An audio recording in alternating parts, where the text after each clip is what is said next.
Well, hello, this is Felicia Mann's Gardening with Grandma. I started on my deck today because I wanted to explain something that I was going to show you. They've been saying on the news that there's a sweet spot where the sequoias are going to come out, and we're in it now. I don't know exactly what they do. I guess I could probably look it up online, but I've always remembered them to be likened to the locust family, where they just kind of come in and jack things up and then leave.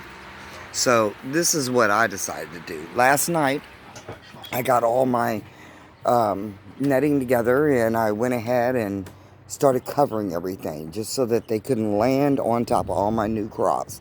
And let me show you what happened. I also had transplanted those tomatoes, and I wanted you to see how they turned out. So let's go to the garden.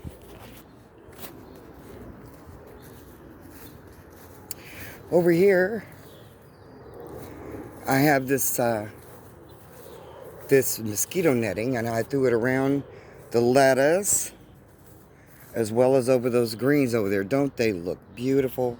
Oh my goodness. And then I put this really, really fine netting, I don't know if you can see it,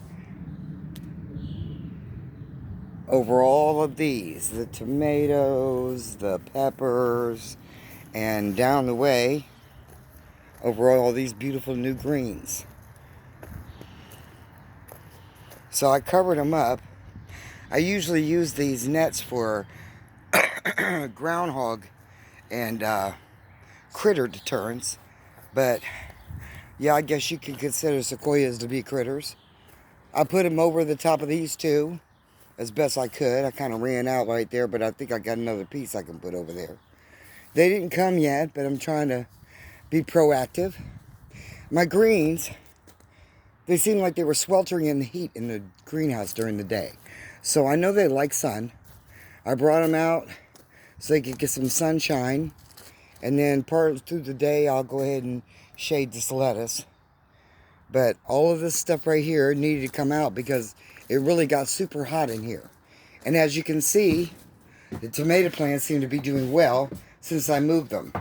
I moved them from these little plants, buckets, into these big buckets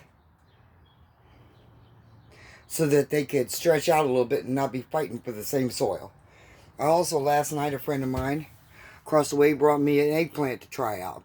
So we put it in that spot. And you can't tell, but it is really, really hot in here right now. But the tomato plants would have to do more than just get a little sad for me to move them because I have them tied up. I could untie them, though. I made it very easy to untie them. And if they start acting funny, I'll bring them out, too. So over here, in this bag, we have potatoes now. We'll see what that does.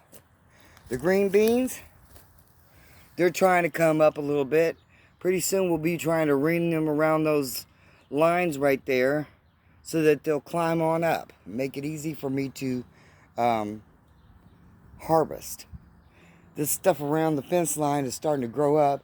I'm going to have to get back there with some gloves and pull all that out because I don't want it coming over the fence and just jumping on everything I have over here.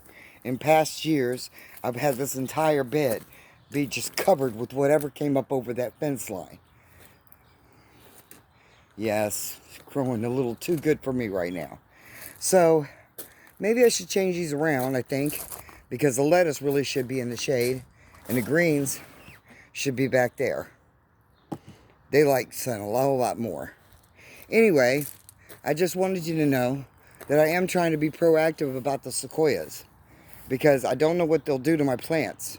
They only come once every 17 years, and we really don't want to feed them. Look how beautiful the lettuce looks.